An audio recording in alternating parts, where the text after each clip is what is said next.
As I entered the classroom, all the students were looking at me. They were scanning me from head to toe. Everyone was curious to know who my dad was so they could measure my social value. They looked at my shoes, clothes, and bag. I knew they criticized every single detail in my physical appearance. I looked around and saw only famous brands. They all looked well-dressed and rich. It felt as if I was attending a fashion week in Milan. I knew right away that my $10 bag wouldn't fit in such a place. I knew I was going to be asked a lot of questions and treated differently. But before I continue, hit the like and subscribe button. If you do, you'll find a fortune hidden under your bed by tomorrow morning. Trust me, it works. Hi, my name is Karen, and I am the new student. I am looking forward to knowing you all, I said with a shivering tone, when a voice replied scoffingly out of nowhere, Yeah, if you survive till the next week. It was a male's voice, but I wasn't sure of the speaker's identity. I was too nervous and just pretended not to hear his comment. I went to my seat while hoping that this day would end without any drama. I know changing schools is terrifying. Almost all students worry about their first day because they want to fit in and they are afraid of being isolated. My case was totally different. I was not only afraid to be left alone or isolated, I was afraid of exposing my real identity. As I was taking some books out of my locker, a group of girls approached me and said, "What a nice bag," with a smirky smile on their faces. I knew right away that their intentions were to insult me because my bag looked old and cheap. Yet I replied, "Thanks," confidently, and walked away. After all, I guess the mysterious voice meant them when he said, "if you survive." Honestly, though I tried to act normal, I was horrified. I was sure if they discovered my real identity, they would make me suffer like hell. Therefore, I decided to be careful and avoid everyone as much as possible. You see, I am not only poor, I don't even have a house. I live with my mother in a small room dedicated to servants. And yes, my mom is a maid and the family she works for was kind enough to let me stay with my mother at their house. It was better than renting an apartment. Before that, we used to live in a small rusty apartment which we could barely afford. My father left us when I was a baby, and my mother took full responsibility. She used to prevent herself from eating just to buy me whatever I wanted. But when my mother applied to work for the family we live with, our life changed and things got better. My mother and I lived with that family for 5 years, and they were very kind to us. When I turned 15, they offered me a job helping my mother with some chores. In return, they paid me good money so that I could afford my expenses, since I was going to be in high school. I was super excited and grateful for their generosity, but what I didn't expect was when Mr. Let's call him X offered me something unexpected after saving his life. Once when Mr. X was having lunch at his office and I was cleaning it, he choked and I rushed to help him and saved his life. If it wasn't for me, he would be seriously harmed or even dead. After that incident, he offered to transfer me to a private school that only elites could afford. He said that I am a smart kid and should be properly educated. His niece Mia attends that school and we're good friends. She always tells me how great it is to be in such a good school, and if a person graduates from it, they won't find it hard to apply to any university they want. I hesitated at first, but I also thought about our lives. I mean, this great opportunity comes once in a lifetime, and it will open new doors for me. Therefore, I accepted the offer, and Mr. X assured me that he'd pay all the expenses. Now that I've told you my secret and how I got into such a great school, let me get back to the locker story. It just did not end there. After I said thanks and left, their leader, Kara, called me. "Hey, you. What's your name again, Carla?" "Karen," I replied. She walked towards me, asking in front of everyone, "Well, tell us about your family. What does your father do?" I felt my body shaking. I wasn't ready for such a question. I started sweating and looking around, trying to think of something to say. I was afraid to confess, but at the same time, I was also afraid to get caught telling lies. When suddenly I heard someone say, "He's a very successful businessman. He's super rich, but he spends his time abroad. And Karen likes to volunteer after school so she doesn't wear fancy clothes all the time. She's very considerate, you know." That's what Mia said while walking in our direction. That squad felt irritated by what Mia said and walked away. Mia immediately grabbed my hand and walked me outside. She apologized for lying, but she explained that if she didn't step in, those girls would eat me alive. She explained about the school system and how things work at this great school. She told me about the hierarchical triangle and what would happen if they felt that someone was different and didn't fit in with their social status. I was terrified. I mean, how could I survive in such a place?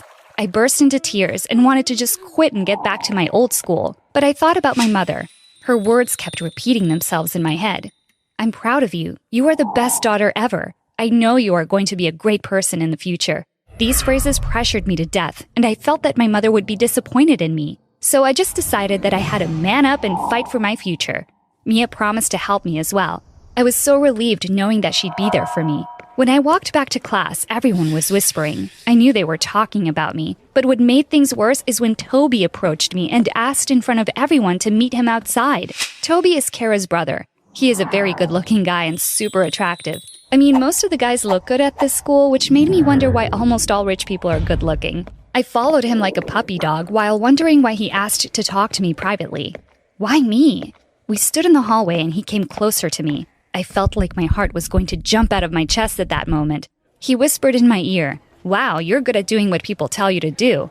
I know your little secret. I've been to Mr. X's house a couple of times, you know, and I saw you there." I froze. I didn't know what to say. I just felt like I was going to pee in my pants any minute, so I just ignored him and rushed to the bathroom before embarrassing myself even more. I closed the bathroom door and cried there. I didn't want anyone to see me. I didn't want to look like a weak person. Honestly, I was terrified. What does he mean by that? Is he going to take advantage of me now? What should I do? I called Mia immediately and told her what had happened. She was shocked. She told me that Toby is worse than his sister, and I should try and avoid him as much as possible. I went back to class feeling horrified, yet he wasn't there, which made me feel better. But when he entered the classroom, he kept on looking at me all the time. I was trying very hard to concentrate and avoid making any eye contact. The next day, Mia loaned me some of her stuff to look better. She thought it would distract people's attention when they realized that I was just a normal student like them. She was such a great person.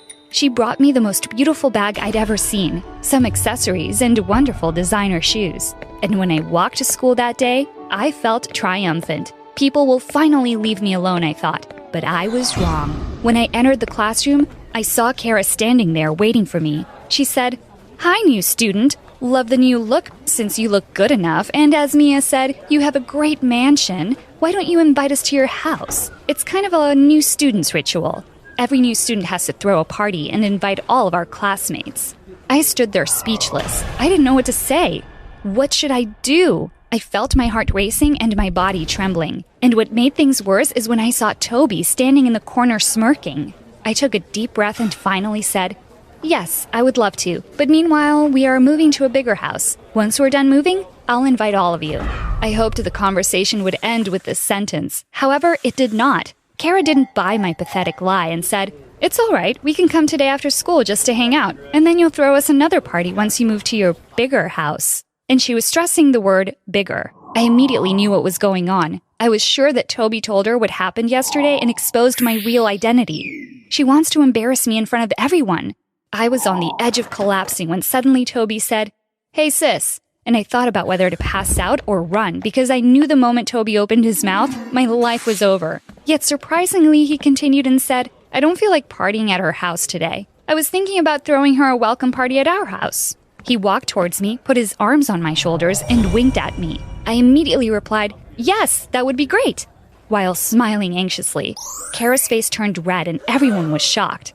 I was shocked as well, yet desperate at the same time. But all I thought about back then was to get myself out of this mess in any possible way. During the lesson, all I thought about was Toby's reaction. I mean, why did he help me and stop his sister from embarrassing me?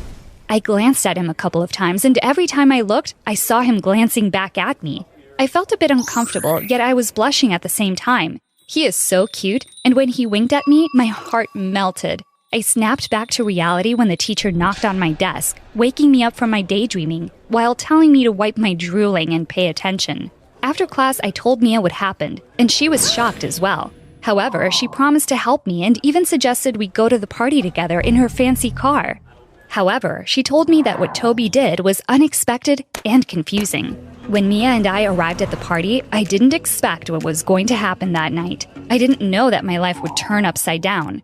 When I thought Toby was trying to help me, I was wrong. Their evil genes are way too strong to have kindness in them. After a while, when almost all the school was there, Kara made an announcement and told everyone that she had a surprise for me. She invited me to the stage in front of everyone and called a maid to bring a special drink that was made especially for me. And when the maid approached me holding the drink, my heart stopped. It was my mom. That evil brat. She hired my mother to humiliate both of us. Mia was standing among the crowd and looked worried. She was surprised to see my mother there as well. I stared at my mother and I knew that she felt something was wrong, so she acted as if she didn't know me. I looked at Kara and saw the evilish look she had on her face. I knew that she planned for more. Kara walked towards my mother and poured her drink on her as if it was an accident. That's when I couldn't take it anymore and pushed Kara away. I helped my mother clean herself up and said in front of everyone, "This woman is my mother, and I won't let anyone treat her badly. She's a maid and I am proud. She dedicated her entire life to raising me and to giving me the best life ever. Having her as my mother is worth more than all of your fortune." I grabbed her arm and walked outside with her. While heading towards the door, I saw Toby walking in my direction. He tried to approach me, but I pushed him away and said, "I was stupid when I thought you may be different." Mia followed us and drove us home. My mother and I hugged each other and cried all night. She kept on apologizing, but I told her that I was embarrassed by what I had pretended to be rather than being myself. It's not her fault. She shouldn't feel bad. It's their parents' fault. They taught them to value money over humanity. That day made me stronger. I kept on attending the same school with my thrifty clothes and cheap bag. Weirdly, no one ever mentioned anything since that day, and Kara was avoiding me all the time. Mia was the only girl who spoke to me. Though I was neglected, no one else bothered me anymore, and I managed to focus on my studies. 7 years have passed since that day. I graduated with excellent grades and got a fully funded scholarship to a respectable university, and now I have a decent job. I'm proud of what I have accomplished, and I always aspire to become better. Though my job was very good, I applied for a better position at another company. After all, I don't want to be stuck at the same place all my life. When I went to the interview, I almost fainted when I saw Toby there. He was the CEO, and the company belonged to his parents.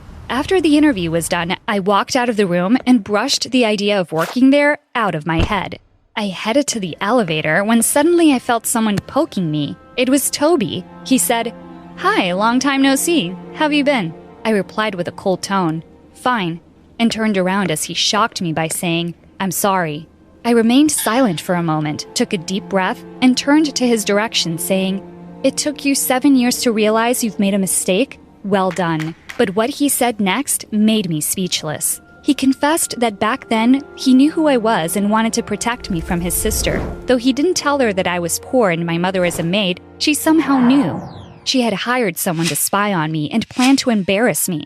But she did tell Toby because she was surprised when he helped me that day. After the party, they had a huge fight, and he hasn't spoken to her till this day. He also threatened her and anyone else who tried to hurt me at school. He was protecting me secretly the whole time. I asked him why he hadn't explained that when we were in school. He said, "I saw the look on your mother's face, and I felt disappointed in myself and disgraceful." My mother? What is that supposed to mean? I asked confusedly. And then he said that one time when he was at Mr. X's house, he met my mother for the first time.